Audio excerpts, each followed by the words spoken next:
We're going to get started with the Q&A in just a moment, but I just want to first I want to just draw your attention to the slide behind me, because one of the things that I promised you before the film was that I was going to share with you some ways that you can get involved in helping immigrants in our city.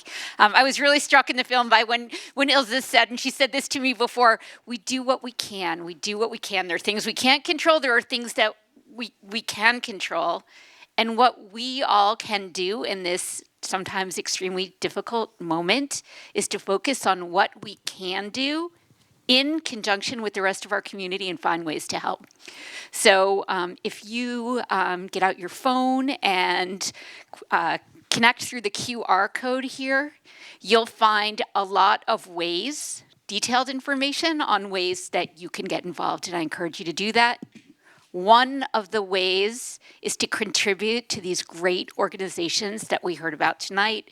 You'll find information on that there, as well as ways to volunteer, ways to learn about immigration rights, how to distribute Know Your Rights information, and how to advocate for legislation that supports immigrants. And so with that, I want to move on to this evening's Q&A. And so without further ado, I'm going to introduce our panelists. First, Andrea DeGeorge Garbarini, the film's director.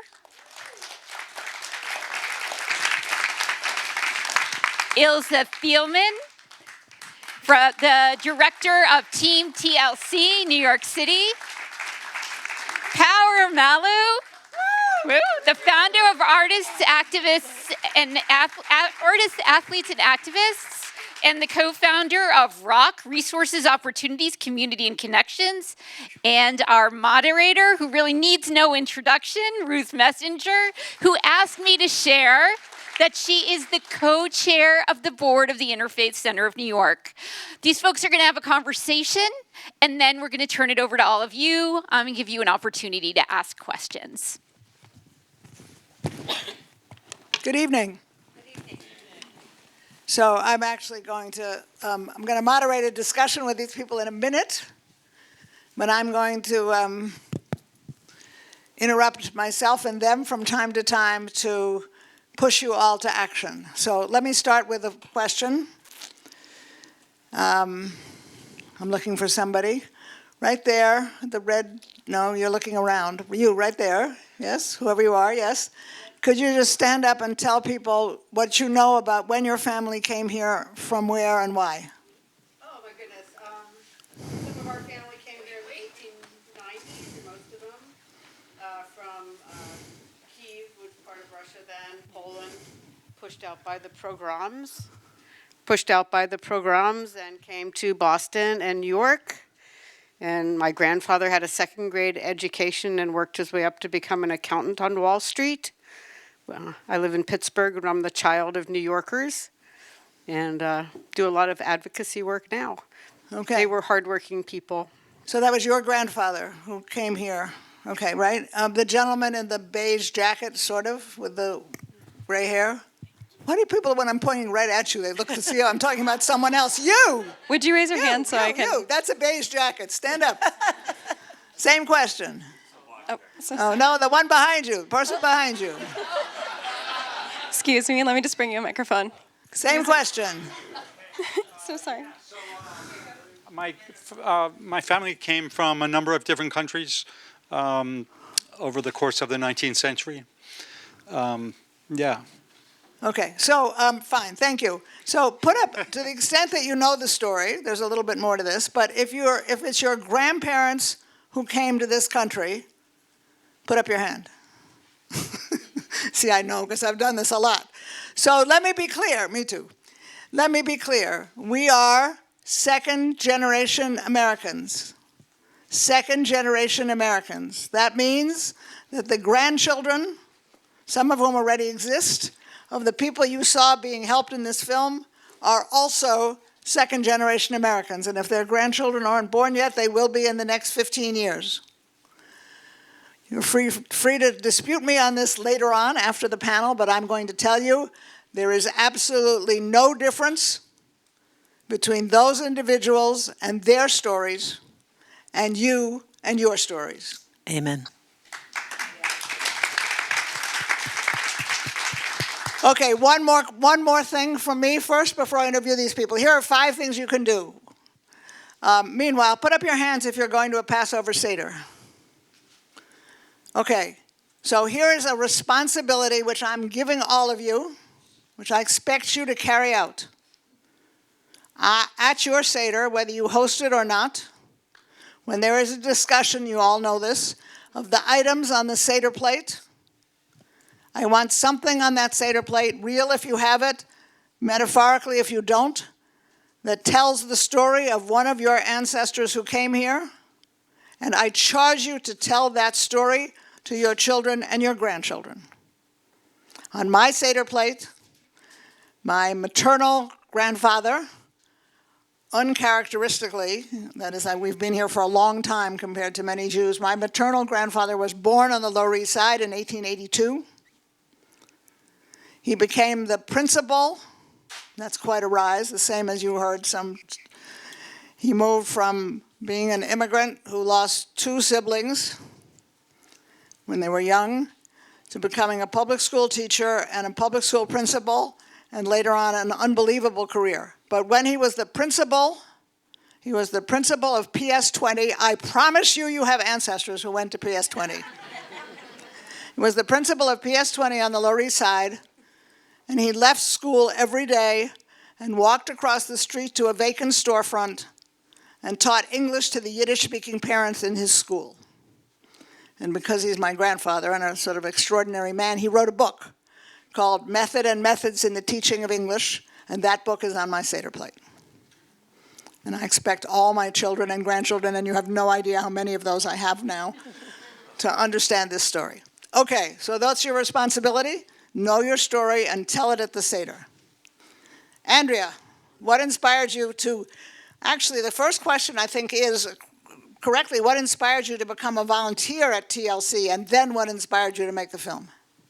I have been involved with migrant issues for a while. I had made another film called From Beacon to the Border, which was a crazy journey. It was my first time doing a film. It was about a bunch of grandmothers that went from Beacon, New York to McAllen, Texas to protest the separation of families during the first Trump administration.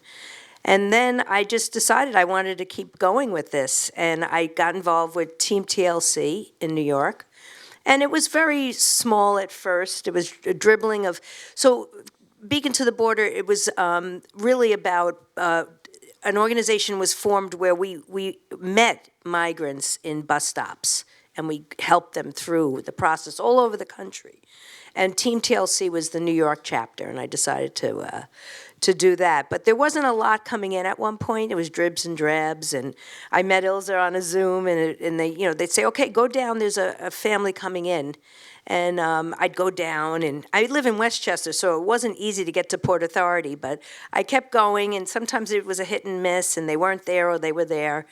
And then things started getting a little bit bigger. We had that one day where Ilza said, well, we think there's a bus coming from Texas, because we had all these people telling us that there were people coming out of bus stops. And then it really started from there. We were there for the first bus that came in, and it was quite the situation. And they didn't stop the buses, and it was amazing to be there and to help these people. But it didn't. It just kept coming and coming and coming, and that's really how I stuck with it with Port Authority. Ilza can tell you a little bit more about that day. That was quite. Well, we'll get back to Ilza in a minute, and we'll get back to your film in a minute. But this is Power Malu. You saw him in the film. So Power, you told us you were proud Boricua. But tell us about the founding of artists, activists, athletes before the migrants, because what I want you to know, because he might not tell you, is Power Malu and Adama Ba, who was in the film but isn't here tonight because she's getting an award someplace. As usual. Power and Adama knew every single immigrant coming to this country before Team TLC was set up, before I became a volunteer. Networks are networks. They knew this information, and they won't tell you, because you have to push them to tell you how many times they told the city of New York exactly what was happening, exactly where the buses were coming from, exactly why the buses were coming, and exactly what the city should do, and they have never been listened to. Yeah, that's right. And now we start to see a little bit about how the head of this administration operates and how things fall apart. But it's something we've been saying since day one. Our organization started out of doing a lot of community activism and organizing in the Lower East Side of Manhattan. From there, we did a lot of work in Puerto Rico around Hurricane Maria relief work. That's where we learned how to connect and collaborate with different communities, because you have different municipalities. I think it's like 75 municipalities in Puerto Rico, and the majority are led by women who know their residents, the people that live in their communities. So when Hurricane Maria happened, we went straight to them and asked them, how can we support you? How can we help? And they were able to get us a list, and we figured out how we can get these supplies and food to the hardest hit areas. So that's one way that we started. And then we had earthquakes in Puerto Rico right before the pandemic in 2019. We had some earthquakes in the south side of the island. And so we had people living in tents, and they had to leave their homes. And that was the first time that I actually experienced people living inside tents. And again, we stepped up, and in New York City and throughout the diaspora in all the different states in New York that had Puerto Rican communities, like places like Minnesota is freezing cold, and you would never imagine that Puerto Ricans are there, but they have an organization called Puerto Ricans in Minnesota. And so we just kind of connected with all of these different grassroots orgs throughout the country. And so those relationships that we made also helped us throughout the pandemic, because we started seeing what happened in Puerto Rico was a lot of bureaucracy and a lot of politics got in the way of helping people. And that's what we noticed in our neighborhoods when the pandemic happened. A lot of just not communicating with our communities, a lot of food being wasted, and just people just dumping pounds and pounds of food in lobbies, not talking to the people. And so we decided that we were going to do a collection where we can actually ask people what they needed and then get them what they needed. I go door knocking so that we don't have so much waste. So everything that we learned from there, that's actually how I met Adamaba, because in our communities we connected and we started sharing resources, food and supplies to get it to people that were homebound and in our communities. And I started a plant-based community fridge, and then we started putting these fridges inside public schools in our district in the Lower East Side, so that we connect with the parent-teacher coordinators, and then they can connect with the parents and get them this produce that they needed. And so that's kind of how our organization started. And from there, with Adamaba being already connected with Ilze and then just kind of doing this work at Port Authority, she was like, can you just be here as one of the volunteers? And we stood there, because I knew that what happened in Puerto Rico, what happened throughout the pandemic, was going to happen in this case, where politics gets in the way of helping people, and then they start using people as pawns, and it just becomes a huge mess. And so being on the front line allowed us to kind of step up and be the voice of the people that are coming in, and what started as welcoming turned into advocacy and making sure that they got the help that they needed. And we just became a thorn on the side of this administration. And we continue advocating for the people in need to this day.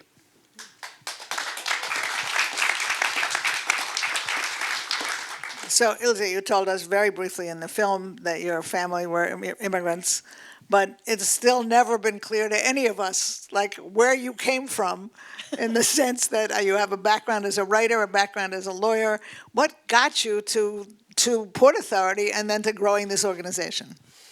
Yeah, it's a story I still can't believe myself. I mean, I had no experience in organizing. You know, Power, thank God, Power and Adama came to my side because I really had no experience in anything like this. I had been a lawyer for 24 years. Then I spent time, I took a leave of absence, and I was helping my family of origin deal with a lot of crises that were occurring there that we need not go into here. And then I looked for, just some volunteer opportunities while I was working on a novelization version of my upbringing in a very odd situation back home. So while I was working on that, I became just a volunteer who was greeting, as Andrea said, just a few people a week at Port Authority, giving them snacks, buying them a hot meal, getting diapers for the babies, and helping them maybe buy a connecting bus ticket and get them on their way to their sponsors. And that was what Team TLC was for several years. And I kind of failed upward in the organization and found myself at the helm just in time for the you-know-what to hit the fan in August of 2022 when I got notification through this network that we were working with that Andrea alluded to, that instead of having one family arriving on Tuesday and another family arriving the next day and a few people here and there, that we were going to get a busload of 54 migrants from Texas, none of whom had anywhere to go, some of whom, will not have eaten for days, and just, they are going to need us basically to rescue them. This was an anonymous tip that I got, and not anonymous to me, but I was requested to keep it anonymous, by someone who was working in Eagle Pass, which is the very first scene that you see in the film, where they're putting people on the buses, they're at the border. Someone who was doing that work reached out to this network of people who were just greeting people at the bus stations and said, "Who's in New York? Who can I reach out to in New York?" And someone gave her my name. And I got a text saying, "Hey, I hear you're greeting migrants. I got some migrants for you." And I was a deer in the headlights, 54 all at once with no place to go. No, I can buy diapers. I can't feed, clothe, house, 54 people. So as I said in the film, I had met Adama at a meeting at City Hall about this issue, where we were assured by the Mayor's Office of Immigrant Affairs that they were going to be ready when this hit. We were all saying it's coming, right? We were telling them they're sending buses to DC, they're going to start sending buses to New York, and you have to have some infrastructure in place to support this, to greet them, to house them, to feed them, and to take care of them. And we were assured that was going to happen. And when I called the Mayor's Office of Immigrant Affairs and said, "Hey, it's happening on Friday, 54 people are coming," they said, "Well, good luck with that." And I said, "Can we have some food vouchers? Can we have some Metro cards to get them to where they need to go? Can we get any kind of assistance whatsoever?" And they said, "Well, we have a volunteer corps. We'll send you a volunteer." They sent us one volunteer. Yeah, and we were standing there, and there were people getting off the bus, and all of a sudden there was this whole group of other people there, and we thought they were helping us. We said, "Oh, where are you guys from?" It was Fox News.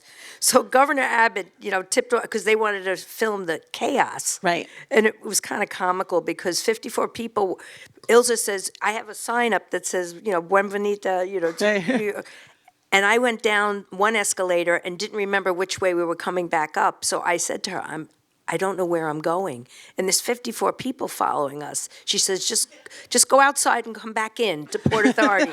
So I looked like a tour guide. I had the sign, Buenvenido, Nueva York, and 54 people are following us around until we got to a place where we gave them food, and then we got kicked out of there, and then got kicked out of the front of Port Authority, and then had to go across the street. Yeah, it would have been comical if it hadn't been so ridiculously upsetting and terrifying. Yeah. But this whole thing is broadcast live by Fox News. Yeah.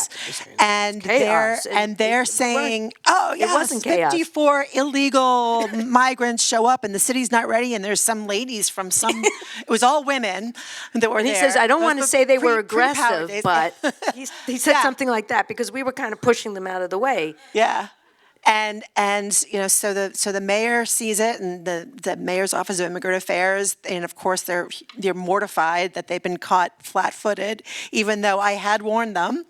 and mayor's office of immigrant affairs comes running down to the Port Authority, getting the photo op, handing out water. But we'd already taken care of them. We'd already fed them. We had already gotten Andrea, a former nurse, had identified a young girl who, 12 years old, who had diabetes and was about to go into diabetic shock, and got her to the hospital.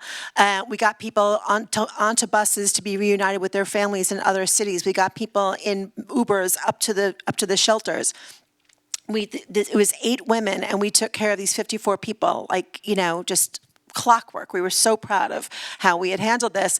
And of course, from that point forward, next time I called and said, hey, there's another bus coming, they were there. The mayor himself showed up for that second bus, not for the first bus, but for the second bus. And that's when we finally got some assistance from the Port Authority, from the city, and we set up this welcoming center at Port Authority. And that was really just the beginning of a crazy whirlwind time. I don't think Power, Ottima, or anyone slept. You guys, Power and Ottima were there in the middle of the night, greeting these buses, and we were there when we were there. 5 o'clock. And then you would see Power and Ottima, and they would say, well, yeah, this is important and we need volunteers here. But meanwhile, we happen to know 6 people who are flying in from West Africa, and they're coming in by plane, and they're coming to New York, or very often they are coming still to Mexico and then joining the groups across the border. So again, I want to put some context on this. I want to say, depending on who you believe, since August of 2022, the city of New York has received between 200 and 500,000 new New Yorkers. We would love it if none of you would use any name for these individuals except new New Yorkers. That is who they are. The city has some legal responsibilities, which it meets mezza. But what I want to say is, though Andrea is the filmmaker, she got to choose who she filmed. You saw me ordering people around and sorting diapers. My biggest contribution, actually, in the clothing room, where there were all these wonderful volunteers, but many of them actually men, and they would meet people, families outside, and then they would come in and said, they need diapers, but I don't know what size. So I was the expert on diaper sizing. But what I want to tell you is, though, obviously Andrea, as the filmmaker, chooses who she films. What you saw in that, whatever it is, minutes of filming, you did not see a single city or state official. And that's because they were out. It's not that they were never there, and it's not over the last 2.5 years that we didn't find comparative friends in City Hall, not the mayor, who would help us with various specific cases and sometimes with bigger issues. We did, and we could sing out the praises of some people and talk about some of the things that the city eventually set up. Not much help from the state, less help from the federal government. But what I want you to understand is that in ways that actually, on the one hand, should do us very proud, and on the other hand, should make us feel ashamed, our levels of government, all 3 levels of government, have done almost nothing to really engage with this issue. They have pretended from the very beginning as if somehow it was going to go away, which is ridiculous. And the result is, great praise to the city, that it's fallen on the people that you saw in that film and on any and all of you. And I'm going to give you a few more examples, but since you know me as whatever you know me as, don't say. But I got there simply as a volunteer. Okay, I got an email one day that said, in August of 2022, it said, buses are coming in from Texas. They come at 5:30 in the morning. We need people to welcome people. And my thought was simply, I'm a product of immigrants. I know my own immigrant story very well. The city has been very good to my family. The country has been very good to my family. And I happened to get up early in the morning, and I live 5 minutes by subway from Port Authority. That's what got me there. It's like, I can do this. I just have to roll out of bed and get on the train. That's who these volunteers are. And I don't want any of you to not volunteer, because every kind of help is needed. We've moved on. But I want to actually sing the praises of the JCC. When Cheryl Parker, as the head of the Committee on Social Responsibility, is that what it's called? Committee on Social Responsibility of the JCC, realized that there was this emerging issue. It is to the amazing credit of the JCC that they said, okay, where might we be able to make an impact? And it occurred to them, as it apparently had not occurred to the city of New York, that all of these individuals, new New Yorkers, almost all of them are coming as families. They have children. City has a legal responsibility to house people. So they were being housed in shelters and hotels, but they're families. There are children.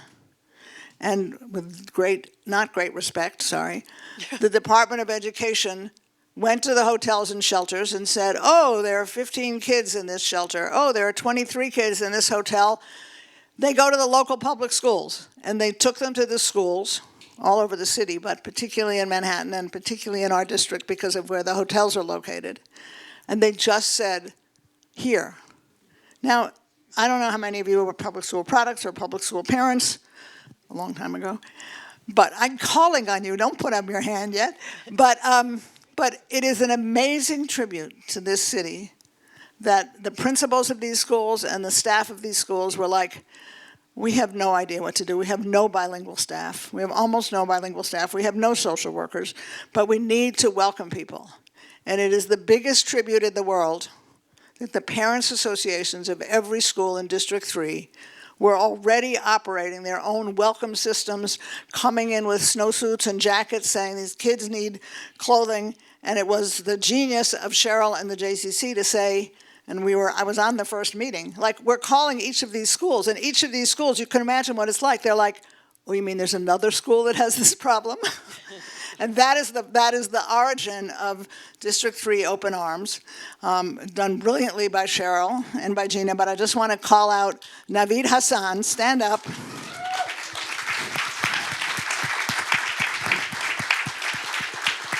Naveed can tell you his story afterwards when we break I don't even know what his immigration story is. His wife is an immigrant. He's active in the schools at 145, which at that point had already taken in, I think, several Ukrainian families. But stepped forward, and here's my favorite story, is the Parents Association at PS 145 said to the parents, okay, here's a snow jacket, here's some winter clothing for your kids, but what do you need? And these families who are living in a city shelter said, we don't have any place to do our laundry. So the Parents Association of PS 145 bought a washer and a dryer, and it took Gail Brewer, 6 months to get them to install a plug so that the washer and the dryer would work, but they eventually did it. So it's that kind of effort, and then it's the coordinated effort. I'm sorry, what, Cheryl? And Gina. Okay, I know, because otherwise I'll keep talking forever. But we're going to take your questions, but I want you to understand that you're at the JCC, you're in a place and in a neighborhood that has responded magnificently despite the endless efforts from people in city government and now from people in our national government who are scapegoating immigrants, who are blaming various issues and problems on immigrants, and as you now see, and we can come back to that later if you're interested, but are engaged in active efforts to deport people in violation of the law and in some cases in violation of the Constitution. So Andrea gets the last word here. She's going to tell you 2 or 3 things about making the movie, and then we'll take your questions, and I'll shut up. Well, I'm sorry. I was not allowed to film. I was just there as a volunteer, and I had made a movie before, and I said, well, this needs to be told, this story. So I took out my phone. A lot of it's on my phone, and I just started filming in Port Authority. I wasn't really allowed, and I'm waiting to see if I get in big trouble for any of this. But it's basically, we could not bring any cameras into Port Authority, so basically, I just started filming. I mean, I wish I did more, and I'd say, oh, I wish I got that, but I did the best I could. And then I had hired 2 cinematographers at one point to do the interviews. But the story I thought needed to be told, and that's what I decided to do. You did great, Andrea. Yes, kudos. What we didn't say is that we outlasted every city agency that stepped foot inside the Port Authority. And it just seemed like they kept putting a new agency just to give us a hard time because they didn't want us to welcome people with dignity. They didn't want us to help people, to triage them, to listen to their stories, to advocate for them. So part of the reason why Andrea got a hard time filming is because the city would do what was we call divide and conquer. They would tell us, don't talk to Port Authority because they don't really want you here. And we started getting like a little bit curious as to why they're trying to tell us not to speak to the people from Port Authority. We didn't do anything wrong. We're doing our job as far as like human beings to help people. So we just started speaking to the people at Port Authority, and little by little we got to the top people, and we started hearing a whole different story, and they actually were thanking us for doing what we were doing. They were really receptive to what we were doing, and they saw that the city was just trying to give us a hard time. So we befriended them, and we started getting more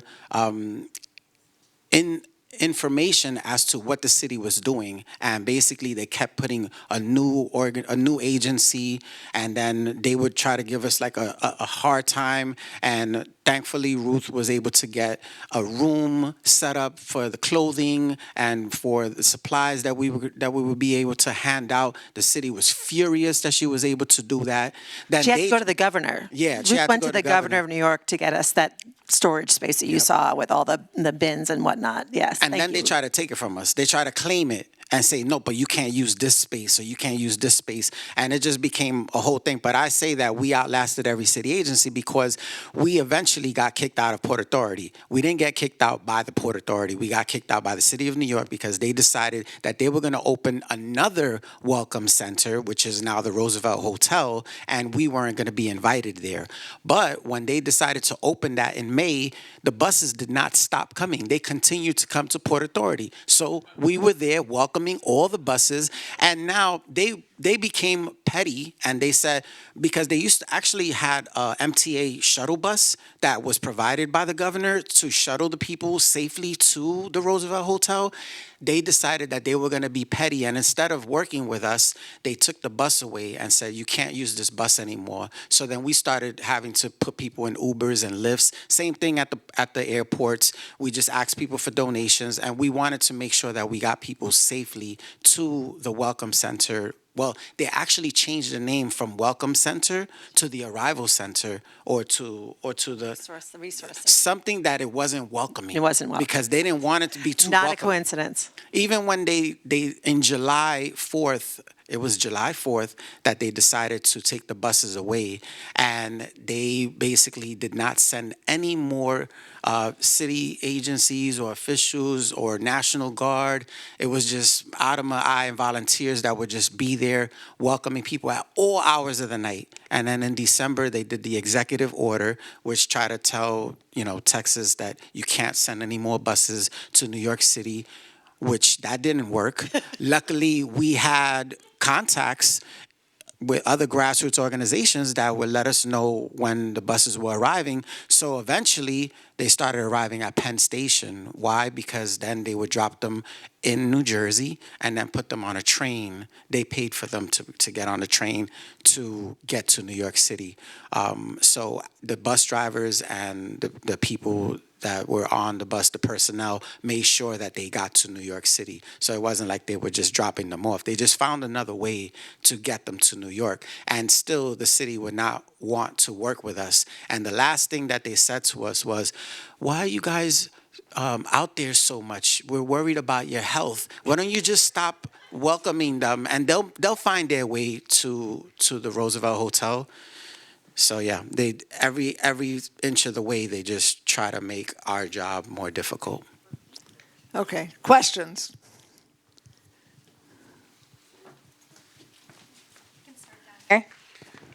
Hi. First of all, I just want everybody. Can you give a big hand? These people are amazing, and I just feel honored to know you guys for the amazing work you guys. This is one of our super volunteers, by the way, Lucas. Yeah. My question was just sort of like knowing where we're at, both in the city and in the state and at the national level. I just sort of am wondering, what is the state of the organizations that you guys are associated with now? Obviously, there's there has to be some transitioning going on. How are you guys handling that? and I know Adama isn't here. I'm curious to hear what might be going on with her organization as well, and what are the way. And I see that there are ways here that we can that we can help. And if you have anything more to add in terms of ways we can support and help create new infrastructure for your organizations. I'll go first. The heartbreaking thing is that Team TLC has had to make some very difficult choices about where to apply our resources because funding is hard to come by. We were very disappointed in a number of grants we were hoping to get, and in the meantime, we were spending a lot of money to have that beautiful shop open. It was running about $20,000 a month between rent and utilities and purchasing the things that we needed to purchase because we weren't getting enough of this, that, and the other thing donated. So in the meantime, the demand for that was going down while the demand for legal assistance was going up. And something that was not portrayed in the film is that we started a legal team that does legal triage and then does pro se legal clinics and is assisting people in getting their previously TPS, which is not really anything happening anymore with that, but getting their asylum claims on file, getting their work authorizations on file, and now we're branching out into getting special immigration juvenile status, which is an extraordinary program that we are trying to take advantage of as much as possible. So the demand for that went up while the demand for the clothing and the services we were providing at the shop went down, and we had to make the hard call to close the little shop of kindness and apply all those resources, or much of those resources, to our legal team, which is now expanding. But we are currently looking for space in which to basically duplicate what Artists, Athletes, Activists and Rock are doing 2 days a week at Metro Baptist.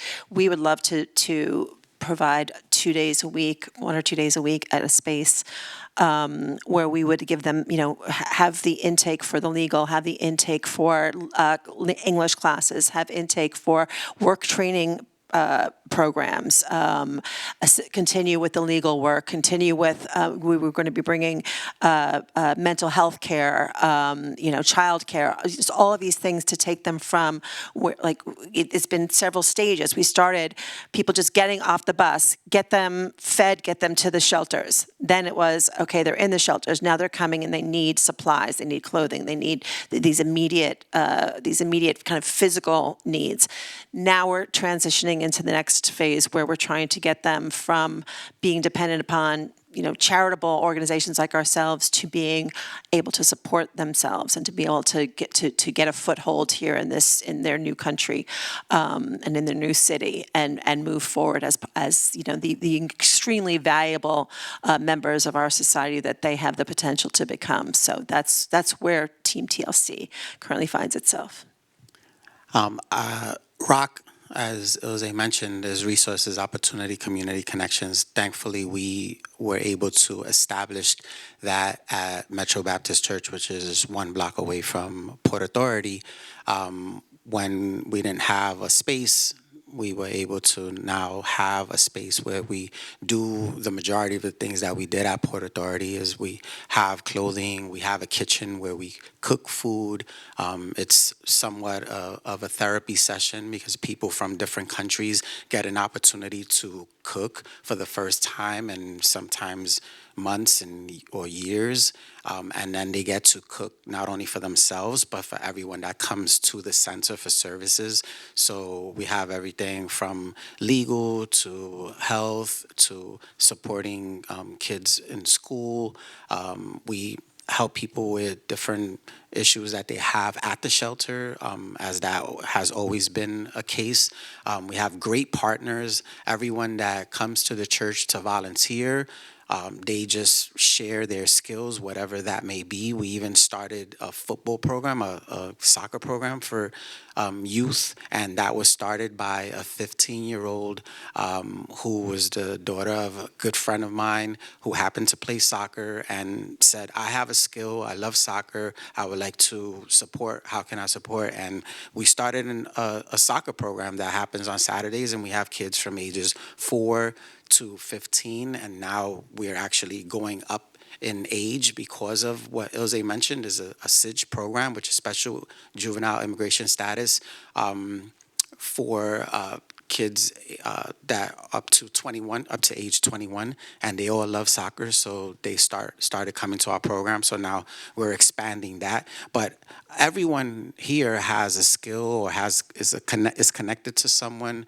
that can support. So we're human beings that just realized that there was a need, and so we stepped up and decided to share our connections and our resources, and all of you can do the same. It's just a matter of just kind of like speaking about what it is that you do, and we can all figure out a way that you can help.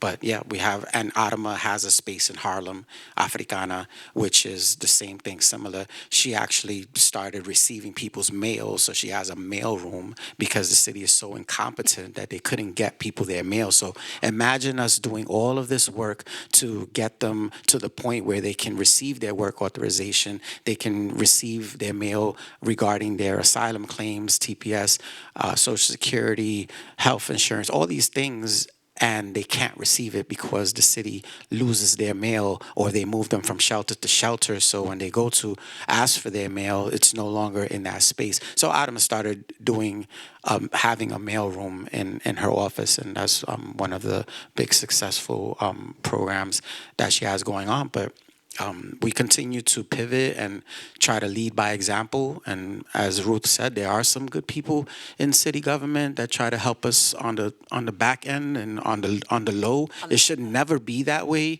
but unfortunately it is, because we clearly have people in positions of power that are controlling and don't want to help. So let me say a little bit about this. So Adama's organization is called Africana. It's a storefront at 145th Street and Harlem River Drive. You just heard. Hey, Ruth, it's Gina. We're running out of time, but I think I can sum you up by saying that if you guys do use this QR code, it does take you to a link to all three of their organizations that you can read up on, and there's also contact information for them to get more information on those. Gina, I'm going to override you for a minute. They all need volunteers.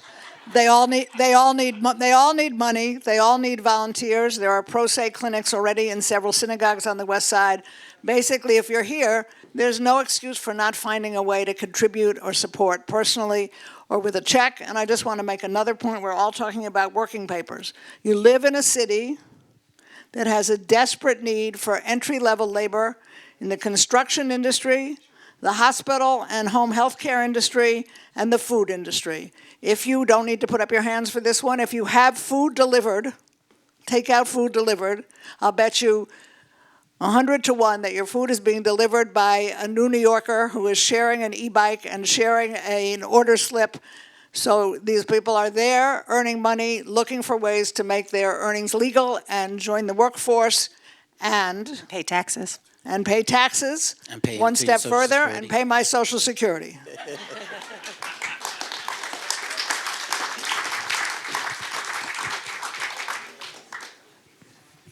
All right. Well, we unfortunately have to wrap things up. I know we could stay all night, and there were still many, many things to say. These folks will be here for a few minutes. If you want to come on up and chat with them, you're welcome to do so. But thank you so much for coming out. It was a pleasure being here with all of you. Thank you so much. Have a good night, everyone. Thank you all. Thank you, Thank Cheryl. you. Thank you to Thank the you all panel for and